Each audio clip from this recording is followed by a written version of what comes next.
मैंने कल देर रात चार्ज ले लिया और गाज़ियाबाद बहुत ही महत्वपूर्ण जनपद है। आप लोगों के बीच में काम करने का मौका मिला है,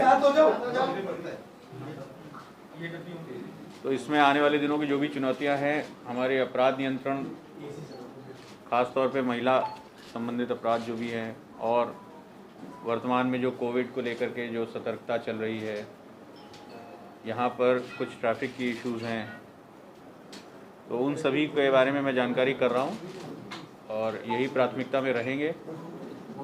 जो मीडिया के सहयोगियों से जानकारी मिल जाया करेगी, क्योंकि आपको जनपद की बहुत अच्छी जानकारी रहती है, जनपद की एक एक चीज़ को आप समझते हैं, लोकल हैं आप, और उसका समाधान भी समझते हैं। इसलिए न सिर्फ समस्या आपसे समझी जाएगी, समाधान भी समझा जाएगा और उसको इम्प्लीमेंट किया जाएगा। मैं 2007 बैच का यूपी कैडर का ऑफिसर हूँ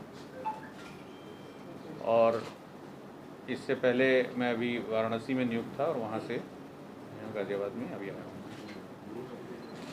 बाकी किसी का कोई सवाल हो?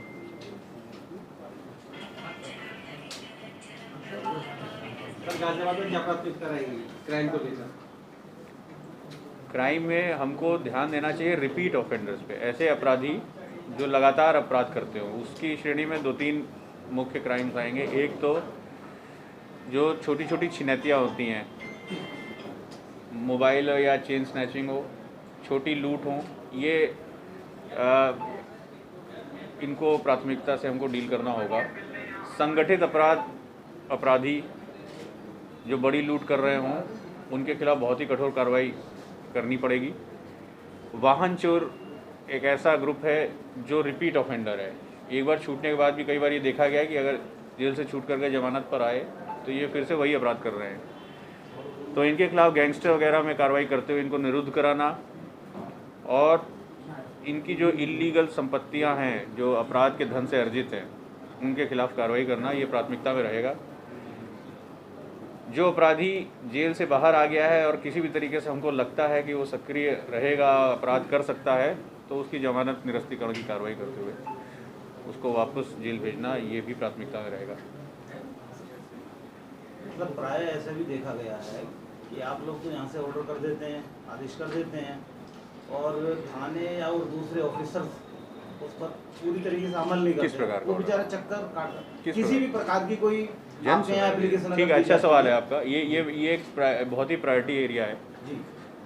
जन शिकायतों की सुनवाई थाना लेवल पर हो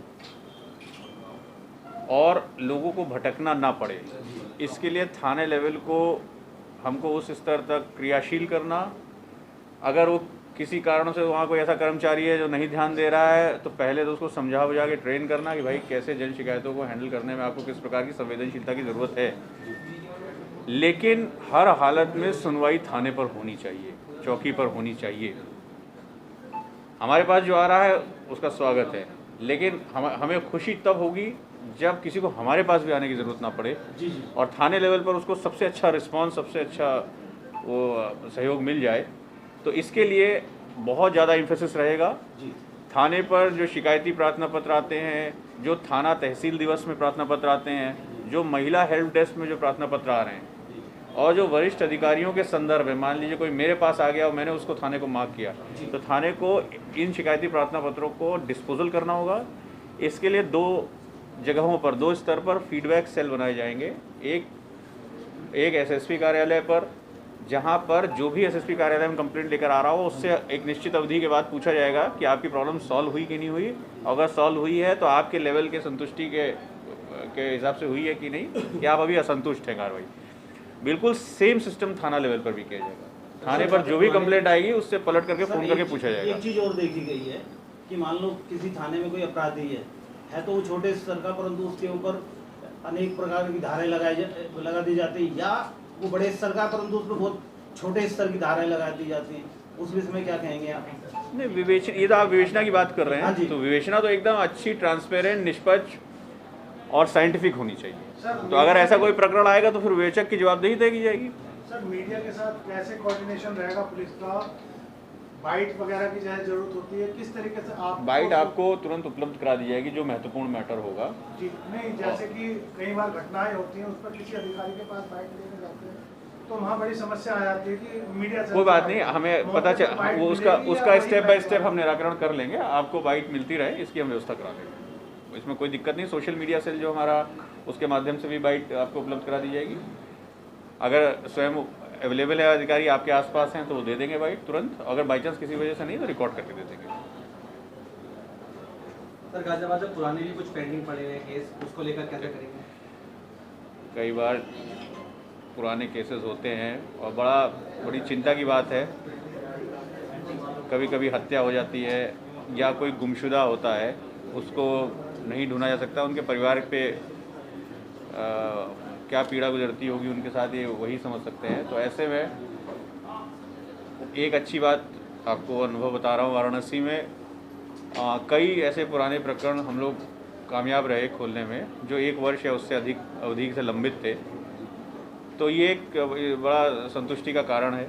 पुलिस में केसेस पेंडिंग रहें तो इसकी चिंता हमें भी बहुत ज़्यादा रहती है और हम भी चाहते हैं उस परिवार को न्याय मिले, या जो व्यक्ति जिसके साथ अपराध हुआ अगर किसी प्रकार का तो उसको न्याय मिले। तो हम बहुत इम्फेसिस रहेगा पुराने केसेस को वर्कआउट करने का और टीमों को लगातार इसके लिए इंस्ट्रक्शन दिए जाएंगे।